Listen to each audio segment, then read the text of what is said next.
Hello, good morning. Hi, welcome to a new day. My name is Priscilla Nyenator. I'm here with you today on Focus on Liberia on a new day. This is where we talk about gender justice with emphasis on women and girls' right and for humanity, as well as gender non-conforming people, gender non-binary people. So welcome and stay with me. We say we're having these kind of conversations to kind of interrogate our mindset, our attitude, our perspective on gender, on the issue of gender, especially when it comes to human beings that are not male human beings. We hope that these kind of conversations will be able to cause a shift in our mindset and our attitude on women and girls and gender non-conforming people, human rights. So thank you for joining me. Thank you, Stanley. Stay with me. We're going to go through a few slides I have of slideshow for us today. Um, so let's get into it already. Um, so what happened is that last week, one of my mentors, Miss Cotto Reese, a big sister, I consider her a big sister as well.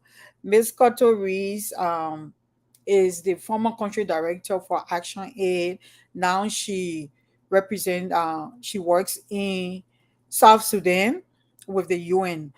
Um, she's an author of the book Inappropriate Medley. So she's a leading voice in our community when it comes to women and girls' rights. So sometimes she posts stuff and then she will tag me, especially when it comes to women issues. And she's been my mentor for a good number of years now, and she's someone that I look up to and that I admire. So thank you, Henry. So anyway, so um she shared a post in 2021. She shared a post in 2021. She tagged me, and then Facebook brought up the post recently, so I reshared. When I reshared the post, so let me read what she said in the post. Um, some of what she said. The link to the post is there, but so it was around the time COVID. We were dealing with COVID issues. So she said gender equality. She said gender equality is not a myth, and that patriarchy morphs into different and new forms every day. At some point, you realize that at the center of this is need to. All right, let me bring myself forward. Let me bring myself forward. So at some point, you realize that at the center of this is the need to uphold a toxic form of masculinity that says man is strong and perfect. Strong men versus weak women. This dangerous position is at the root of a man challenging his COVID test result. That was during the time of the COVID. It was 2021. And claiming that it is a political witch hunt.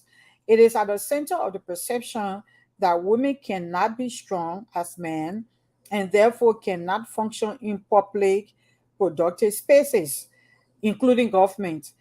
They believe that care work is our burden and we must calm patriarchy and their egos to allow the world to rotate in peace. So, in essence, the world expect us to take up caring for loved ones, our spouses, children, relatives, in-laws, and our own parents, etc. These men are role models to our sons, to the generation following us. We must, in public and explicit ways, call them out and redefine the spaces our sons and daughters go to learn. We must dismantle this toxic, strong, and perfect masculinity that is being touted as reality and truth. We must own this fight to save our country. hashtag good morning, hashtag Muna as a woman, hashtag she excel as a woman, hashtag gender equality is not a myth, hashtag non-progressive utterances, hashtag shameful. So she shared this within a time that one of our somebody that's supposed to be one of our leading politicians at the time and was vying to become president made some utterances when the late Mona Pelon passed away. And we made these kind of utterances without really interrogating the meaning of them, without really weighing what we're implying. We don't think deeply about them. We make them. They are steeped in prejudice, and stereotypes, typical roles of women and men, or our perception of women and men. So this person said, Mona did this, Mona did that. They were paying tribute to the late Mona, and then they said she achieved this, she achieved that, and blah blah blah. Then at the end of the day, they said Mona was a man. So that's what she was responding to. And I too did a post about that. So we don't, again, like I said, we don't think about these kind of utterances when we make them, unless we are in the group that is not the dominant group. We find ourselves in a group where some dominant people were dominant in terms of power, wealth, social status. They make the rules, and then they consider themselves dominant or superior human being. When they make such of those utterances and then we don't find ourselves in it, then it hit us. We say, ouch, what are you saying? For instance, if you wouldn't like it if a white person said, oh, you achieved this, you achieved that, you're smart, you're brilliant. You know what? I think because you got white gene in you, I think because you're a white person. And that's what sometimes men will do. A woman's achievement, they will be like, she achieved that because she's a man, implying that you cannot be a woman and be smart. You cannot be a woman and then achieve certain things. So that's what she was responding to when she and then she brought in a few things that these are the kind of mindset that inform the way men, for instance, will not want to take care of their health because they believe they are superhumans, they are strong, and admitting that you get sick is admitting that men are weak. So she was just addressing the issue of toxic masculinity. So I went ahead, I reshared, and then someone came and then she was saying, this is a dangerous position. Like I read it already, because it's not healthy, because most of these men are the men that our sons look up to, and we don't want our sons, our brothers, to have this kind of impression, because human beings are human beings, male or female, non-gender conforming. We all have red blood. We all can feel pain. We all can get caught and then we bleed. We're just human. We may have anatomical differences, our body parts different, but we are human. No one is superior than the other, whether European or African, whether male or female. But for some reason, we've been misinformed because of the social construct of gender, that men in somehow are superior than women, and because of the patriarchy. So anyway, so after I share that, then this person comes up and says, I beg to differ. I beg to differ with you, Koto.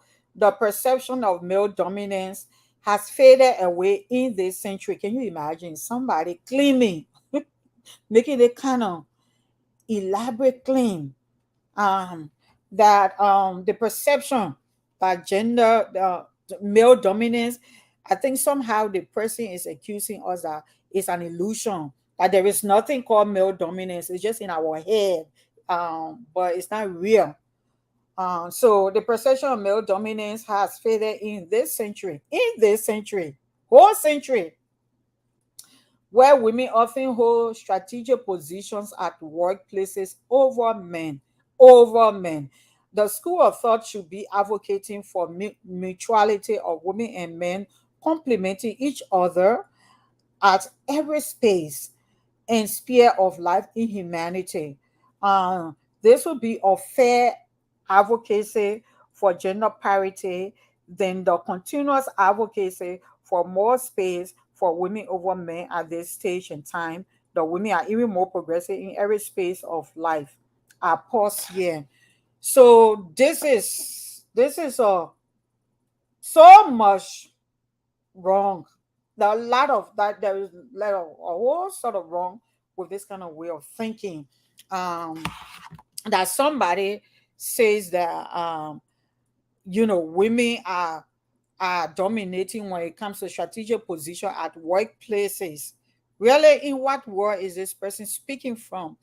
That and that we should be advocating now for mutuality because we are all on pad now. Things are even, things are equal, uh, and so to them, it's unfair, you know. And I like to relate it to the issue of race, because some of you, it will resonate with you easily, especially if you're a black man in a part of the world that we are. You will easily relate to that, or it resonates with you, to see your situation being dismissed, you know, by a white person arguing that Barack Obama became president, so there is no race issue. There's just no race issue. There's just people are equal. So that's why sometimes I like to relate it to that, because you find yourself in that situation. Unlike the gender, because you are male, you tend to you claim to be blind or oblivious to it, maybe because it's not your experience. And it's problematic that people will have this thinking. I remember 20 it was 2011 or 2012, I don't thereabout. We went to Cambodia, and then I was asked to do a presentation. It's just a post-conflict country like Liberia, so we were doing post-conflict reconciliation, peace and reconciliation, uh, um, um, for post-conflict countries. So those women who have gone through all they went through in the hands of Cameroon regime, they were just asking, how did the women of Liberia were able to achieve what the women of Liberia achieved that brought it into our world. And then I'm in the middle of presenting, and then somebody jumps in and say, "We don't have that issue anymore."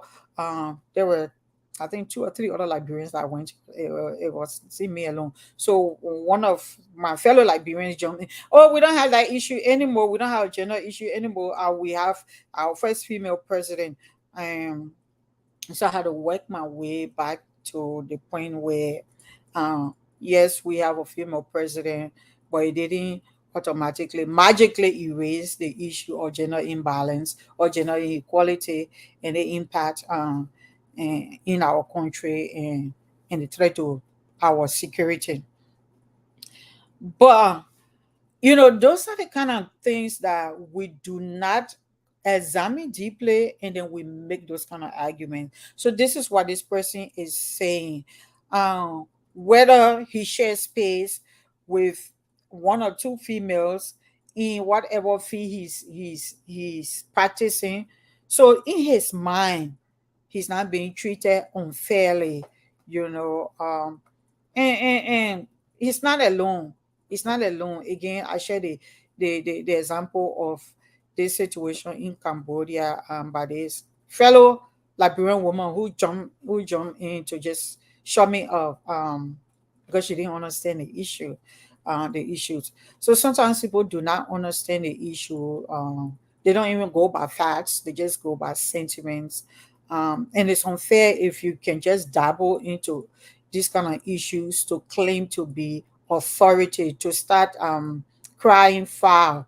you know um it can be frustrating for people, for some of us who have dedicated our life goals, our time, our resources, our effort and energy in this field of study, in this in this career. our passion, all that we have. You know, I personally try not to beg to differ in issues that I'm limited. I think it's just only honest as a human being that you're not going to have all the information of every issue in life. I have some sisters on this platform and some brothers as well. When they're presenting or when they share something, I read and learn. For instance, when Miss called Famule presenting her own history, I don't go to beg to differ. I ask questions. If I Because I'm not encouraging us to take everything at face value. I'm not asking you to agree with me or people who and I are advocating for gender equality. But I rather work with an honest question out of curiosity, not argumentative. I've always said here, when it comes to my human right, women and girls' human right, my right as a human being is not debatable. I'm not going to argue with you. It's not an issue to debate about. You don't get to differ with my my struggle, my advocacy for equal rights as a woman, as a girl, as a human being. It's not the word is not should not be structured based on your feelings. We're talking about facts here. You don't have the facts. Don't be running on every time people post to beg to differ. Ask questions. I rather engage with people who ask me honest questions. Most of those people they come in my inbox or state the fact. You don't have to ask questions. If you have information, share it. But you don't just argue for argument's sake, and then you don't stick around. When they provide you information, you don't stick around to get yourself informed, to get yourself educated. You don't stick around. Most of the time, people don't. They just will go silent. After you share all of the information, they just will go silent. And then the next time they resurface somewhere else with that same shallow way of perceiving the issue because they don't want to deep dive into the issue to understand it, to properly understand it, engage with it, you know. So for you to be claiming that women we are on par now, so that we should be right now, uh we should be advocating for parity and all of that, and so it was just it was I trust me. Say so says Cotto go went ahead and shared some link. She shared some link, and she goes on and said that the Global Gender Gap Report 2022 provides contextual data and analysis and time to parity.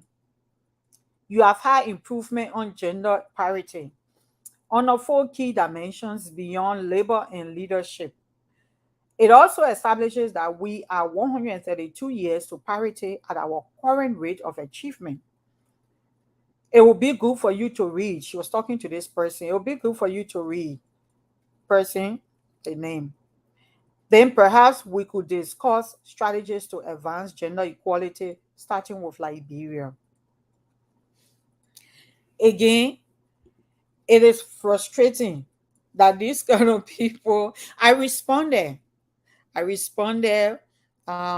because it can be infuriating, honestly, that they have people like that who they're not interested in knowing.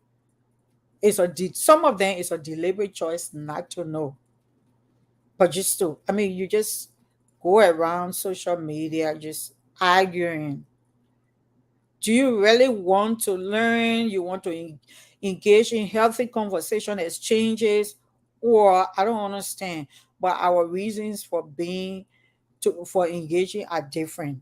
Again, like I was saying, when I'm learning from people, or when that people that they are masters in the area, they are master in the area, they have masteries in the area, I engage their content with respect.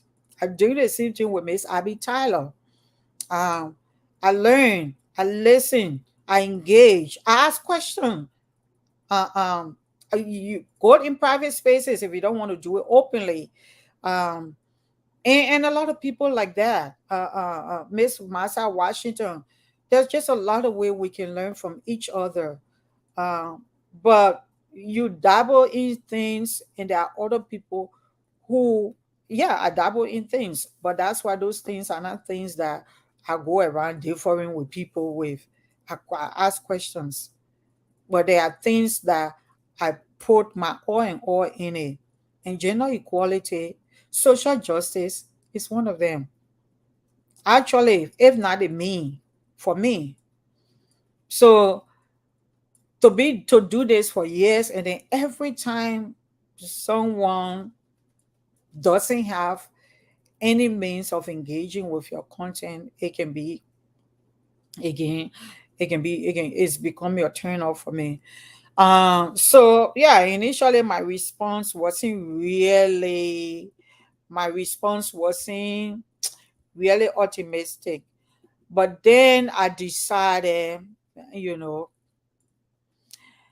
later I decided I still have faith in our humanity, that there are still people after a day or two. I like there are still people who are capable of empathy, and who like me and some others want the world to get better for all of us. They are capable of empathy. They may not be women, they may not be girls.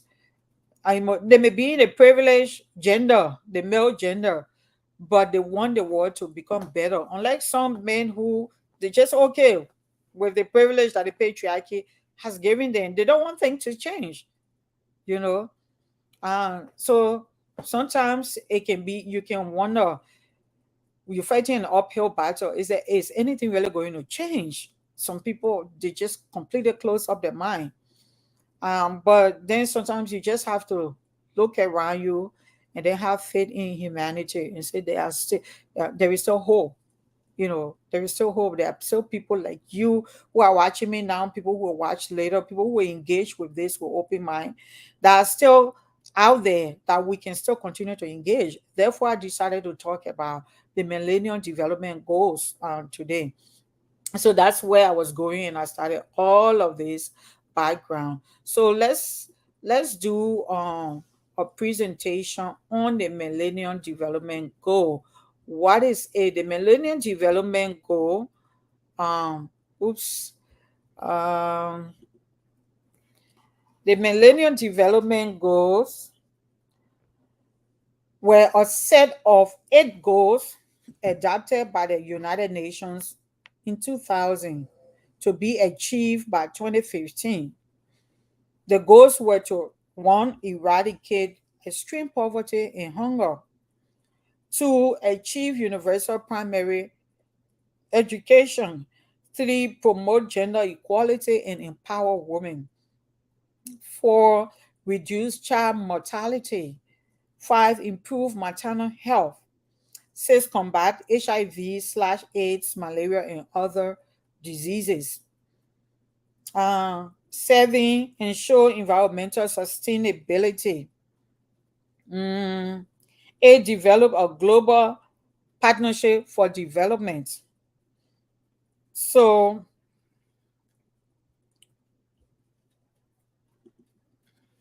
where are we on this?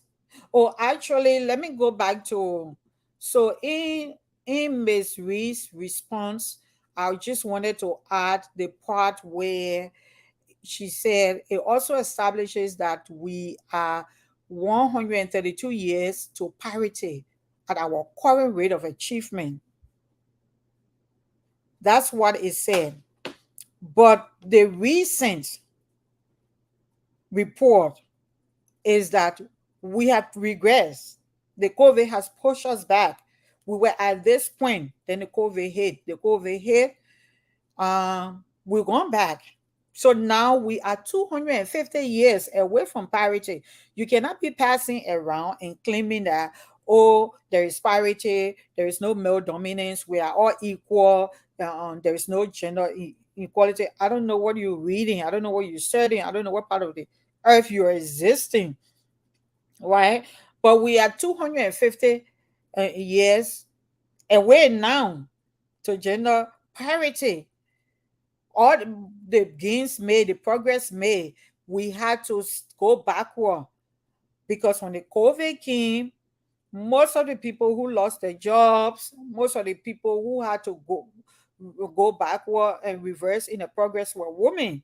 Again, care workforce on us. So when people had to stay home to take care of loved ones, it was women who had to leave their workplaces. The jobs that were cut down mainly were jobs that women, you found a huge women population. Most of the unskilled work,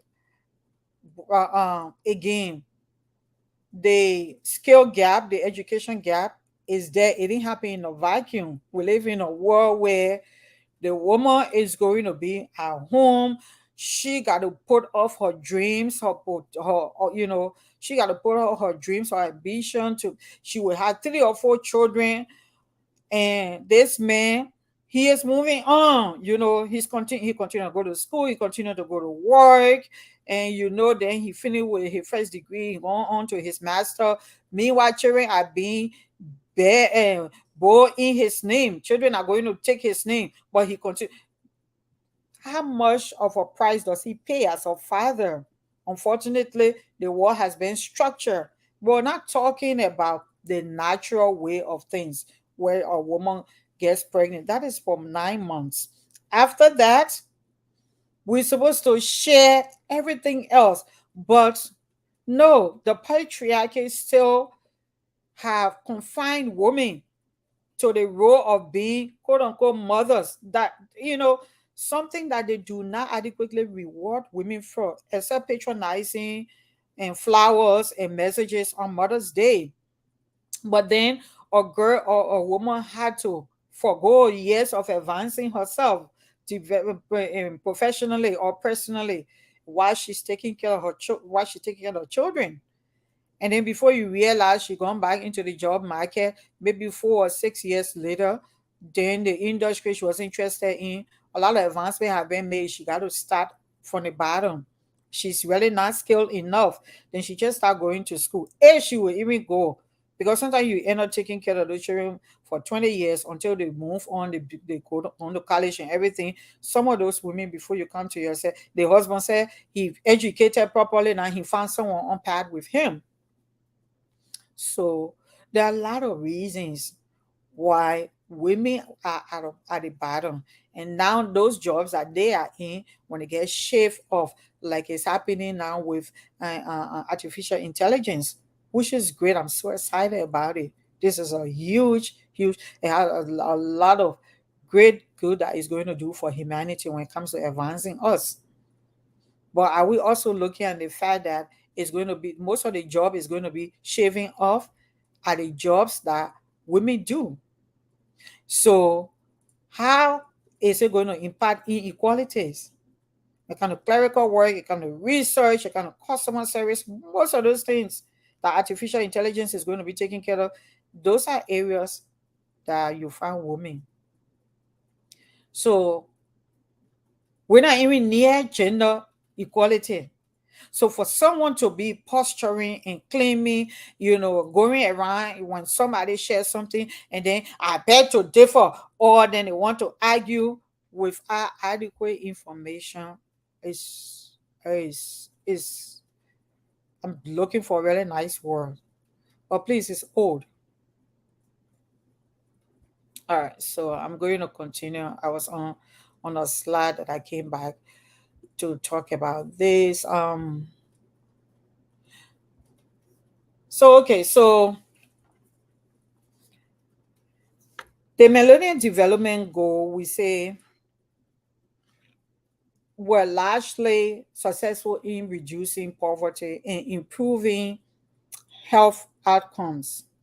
However, There are some notable exceptions, including sub-Saharan Africa.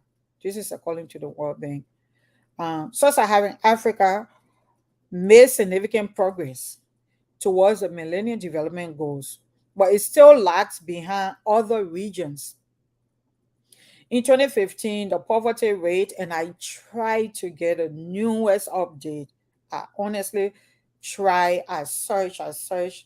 I didn't find anything new. Somebody can share if there is any update beyond this report. The poverty rate in sub-Saharan Africa was 43% compared to 10% in East Asia and the Pacific. The region also had the highest child mortality rate in the world, with 71% death rates, 71 death rate, 1,000 live births. Despite these challenges, there have been some positive developments in sub-Saharan Africa. We don't deny that. The region has made progress in reducing poverty, increasing school enrollment, and improving maternal health. However, there is still much work to be done to achieve the Millennium Development Goals. Percentage of countries in sub-Saharan Africa still wrestling with the Millennium Development Goal target for eradicating extreme poverty. One key block barrier is gender inequality. So let's look at gender equality and its profound impact in Africa's ongoing development. This thing that we think that is is it only serve women purpose. I know some of us are aware of the importance of this topic, but today I just wanted us to emphasize two critical reasons why it's absolutely necessary to prioritize gender equality.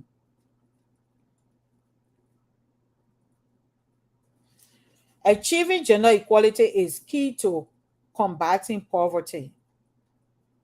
Simply put, you cannot address one without tackling the other.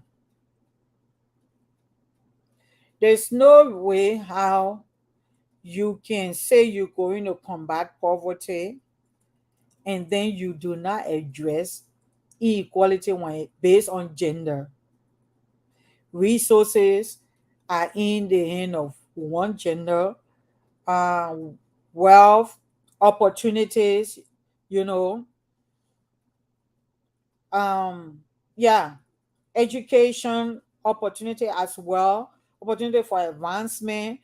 When without anything in the default is nobody think twice when they offering of men an opportunity to work in an area, to be promoted, to be considered for a job.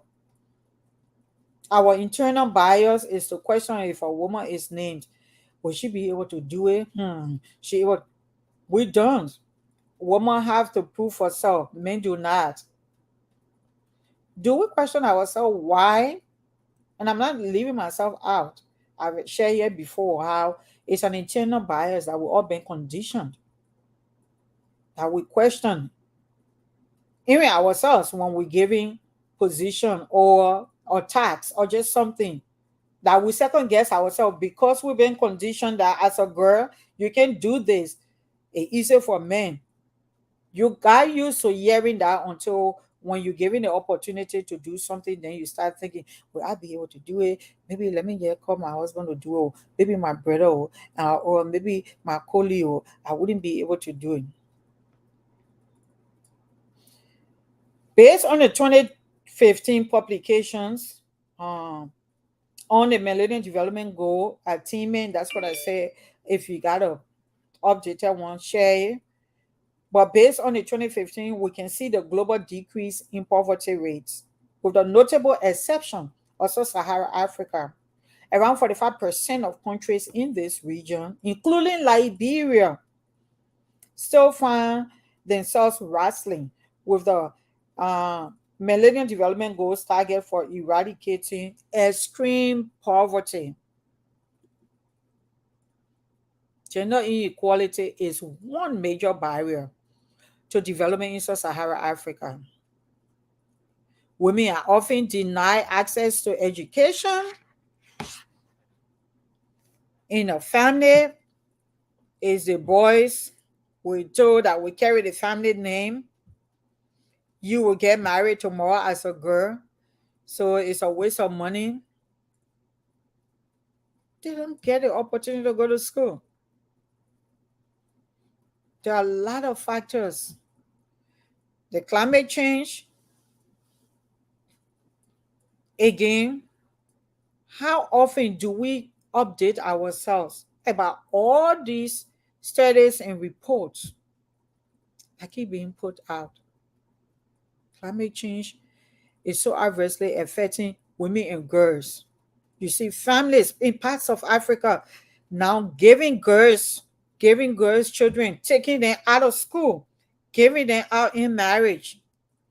Families being interviewed, and the argument is that, oh, the way she married and she going, that one less mouth to feed in the family because uh, uh, um, the family is not earning much because they, they there is no they're not the family, not the father or the brothers, they're not catching enough fish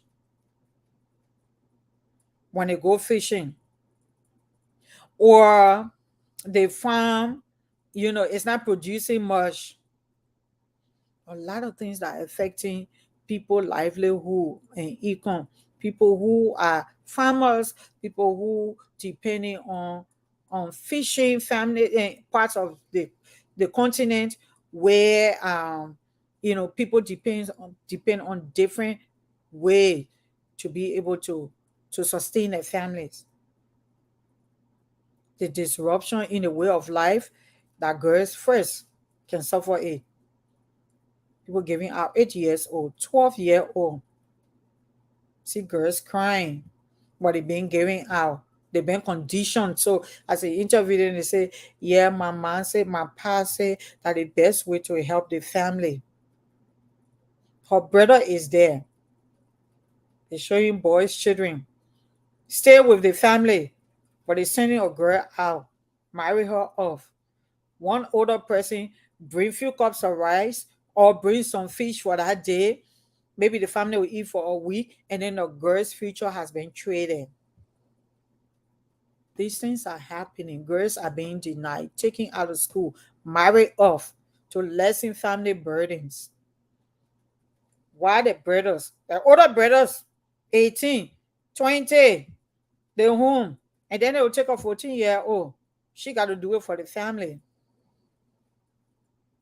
And we sit and we still argue that there is nothing named gender equality, health care, and economic opportunities. This prevents them from reaching their full potential and contributes to poverty.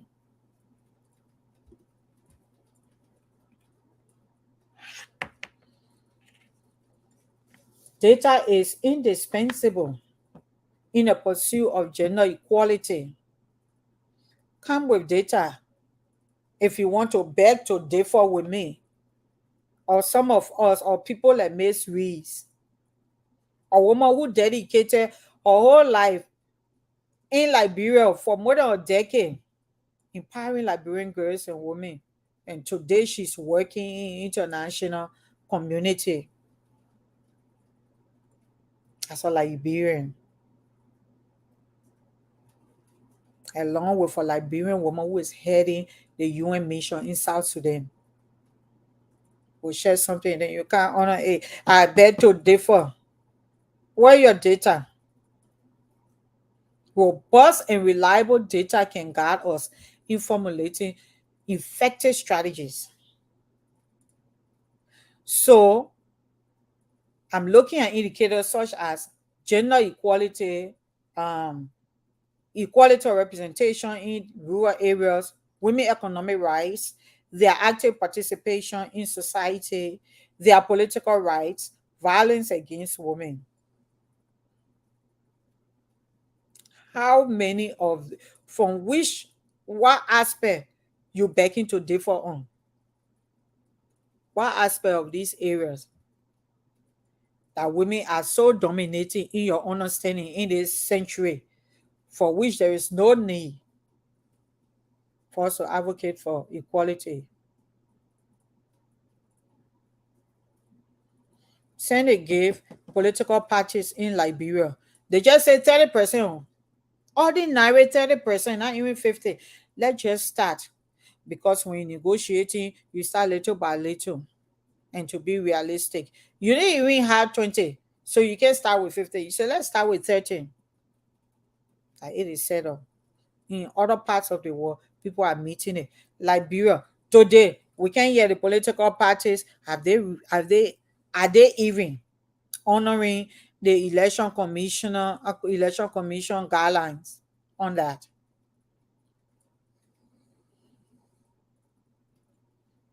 They get men dominating the parties and they're using sexism and, misogyny to shut women up. You hear? The get a vice president for, they say Joseph Boca, talking about him and a woman ran a race for something, talking about, and I queen contest. When I queen contest, you will not see me there because I wouldn't want to go for quick contest. He's smart. So he go for serious thing.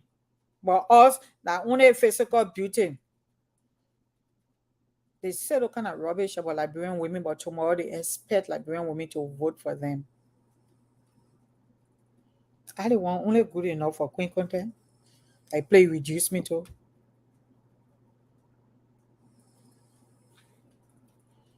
Yeah. The violence against women right in Liberia. We not talk, we not cry, women are lay on the floor in the street, what all sort of things. We're unprotected. So which one you differing with? You begging to differ. All the noise we're making, all in the different areas. Liberia is so behind. You begging to differ in this century, and women when took strategic position and they dominating all of them.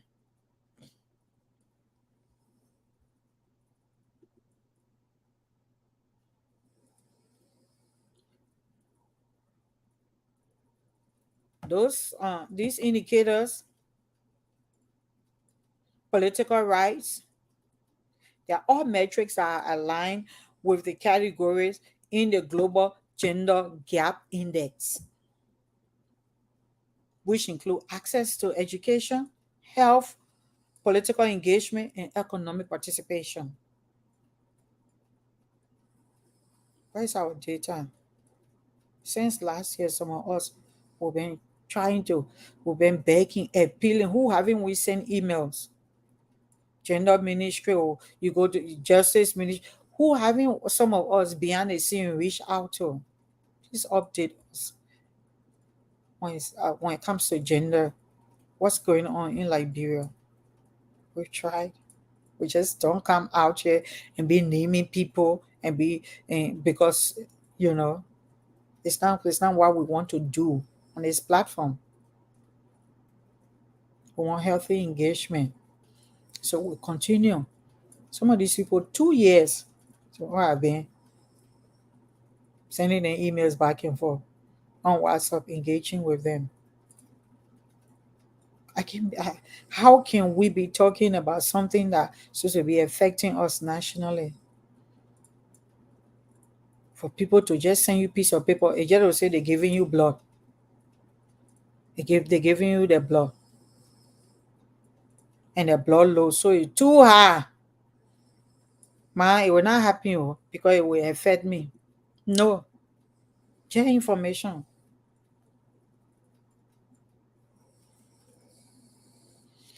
Okay.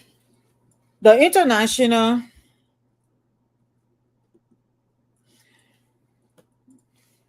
sorry, wrong slide. The International Development Association Resource Allocation Index evaluates how well a country is doing in terms of creating legislation and institutions that promote equal opportunities for women and men. It considers various factors such as education, healthcare services, family planning, workforce participation, land and property rights, personal safety, and political participation. Again, these are issues that we've been talking about on Noonday. What is Liberia on the people's scale? The higher the value of the index on a scale of 0 to 6, the better a country is doing in terms of gender equality. Please look at the facts before you argue. Because when you are aware of how you're doing, when you are aware of the facts, then you will be able to understand the issue. You will join with an open mind so that we can all work towards getting results. We want change. We agree that while we've made strides in improving gender equality on a continent, we are still facing significant challenges. Some of them are already mentioned. Despite our high level of female labor participation, gender inequality continues to hinder economic development in Africa.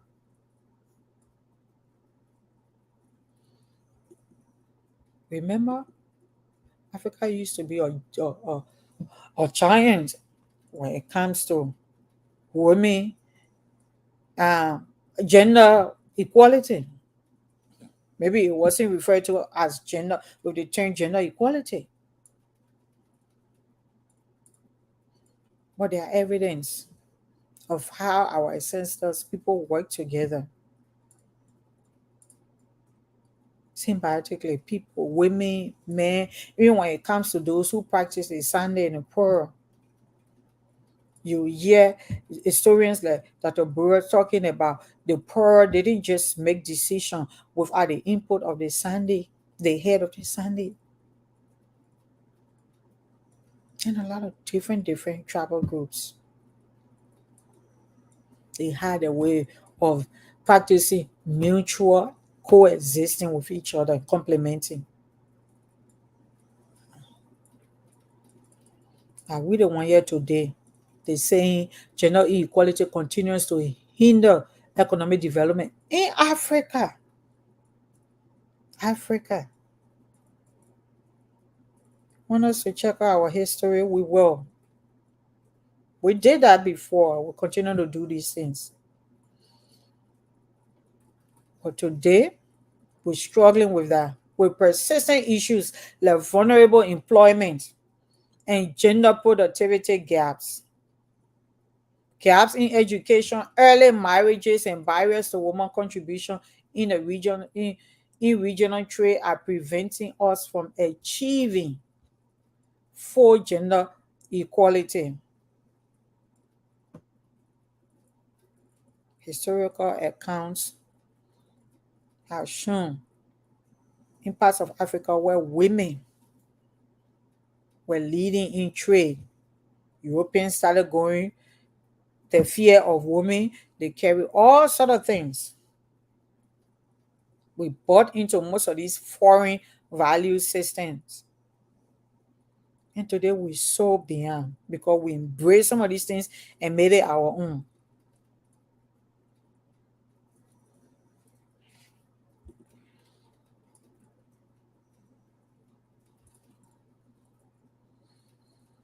But all is not lost. All is not lost. All is not lost. Things are happening because there are people like you who are listening to me right now, watching me, whose minds are still open for shift,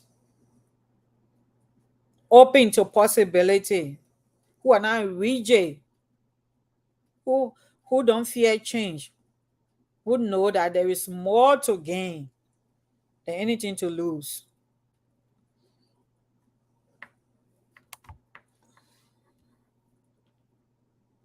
We can combat these issues on multiple fronts.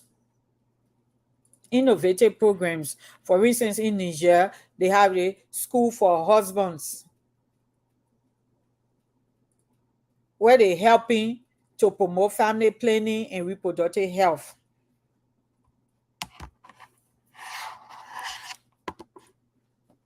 Because unfortunately, there were parts where men they didn't understand what it takes to bear children. They didn't fully understand. So all they know, they want children. They want 10,000 children. None of the bodies these children are coming out of. What it takes to be pregnant. The 9 months of all sort of different things that happen with a woman body. The pain, the effort, her health, how it's affected, and everything else. And then she gave birth, and then her body hasn't fully recovered. At the same time, gender social stereotypical rules still constrain her. You got to fulfill his sexual need while she is still expected to carry the home, take care of everything else. Then less than 2 years, she gets pregnant again, or maybe after 2 years. But the thing is, they were just children after children.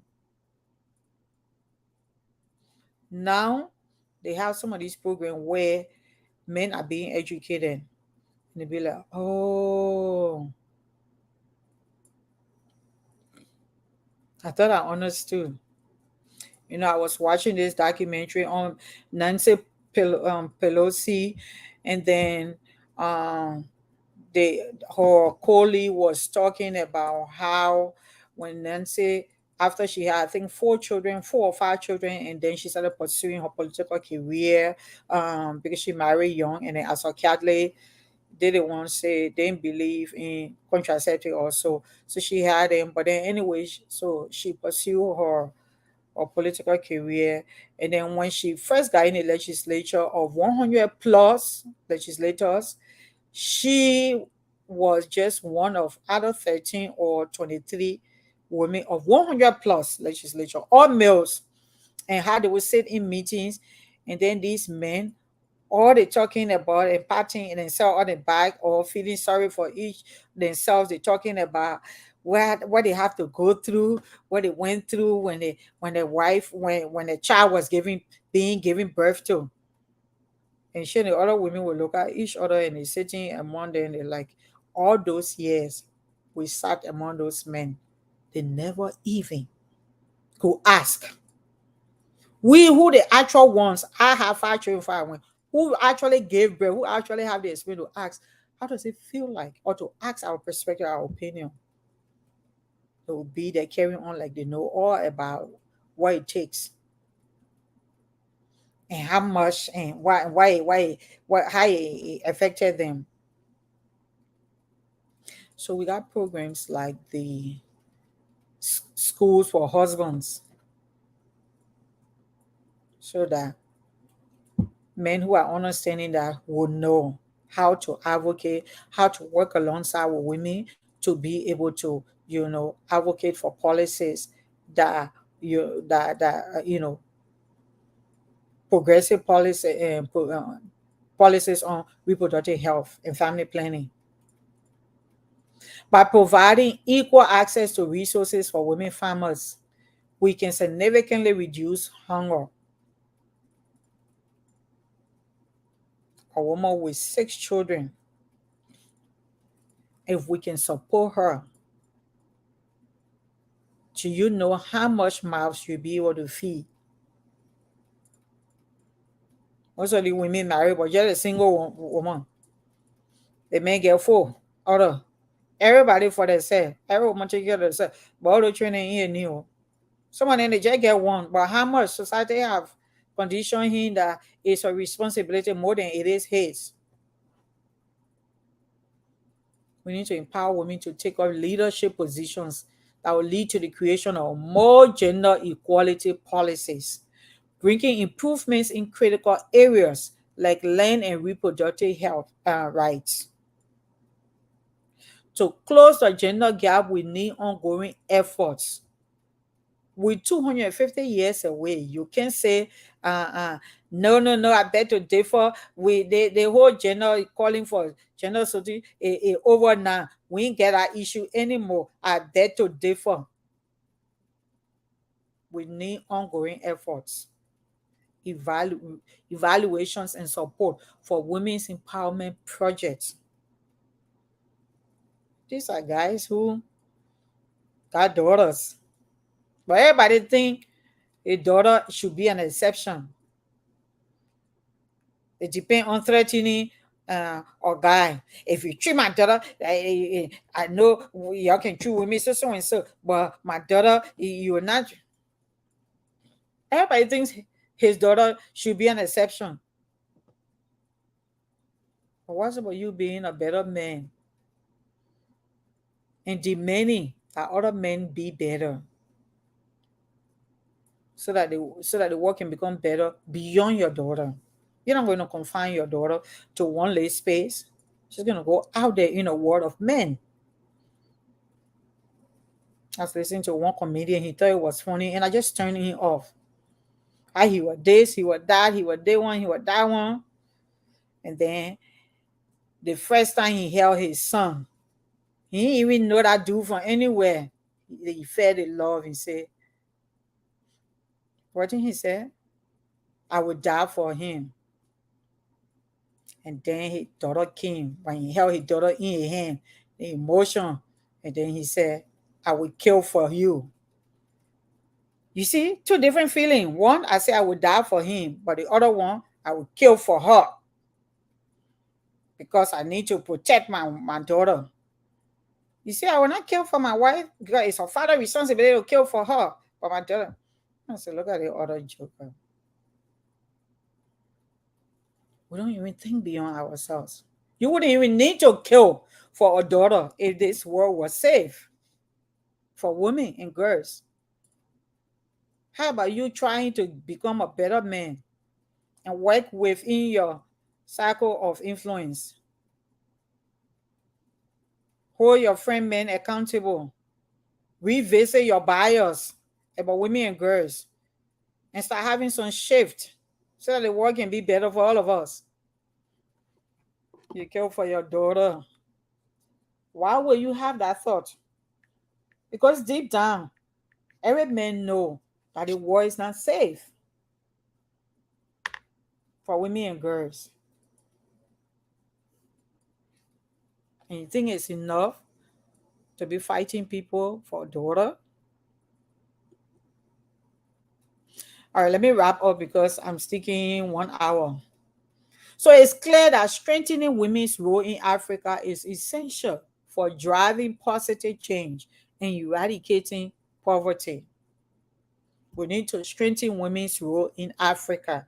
It's very essential for driving positive change and eradicating poverty. As we strive for gender equality, we are not only uplifting women, but also driving the holistic development of the continent. Remember, gender equality is not a woman's issue. It's a human issue that affects us all. Gender equality is not a woman issue. It's a human issue that affects us all. Here are the links, the source for this research. I'm going to share it. Please leave your questions. Let's continue to engage for a new day. Let's work towards a better world. It's a new day, y'all. Revisit your thinking, your mindset, and attitude so that we can leave a better world for the next generation to come. But meanwhile, let's experience it or taste of it and then prepare the ground for the next generation. Posterity will remember you kindly. Thank you for staying with me. I will catch you next Sunday. Take care for now. Bye bye.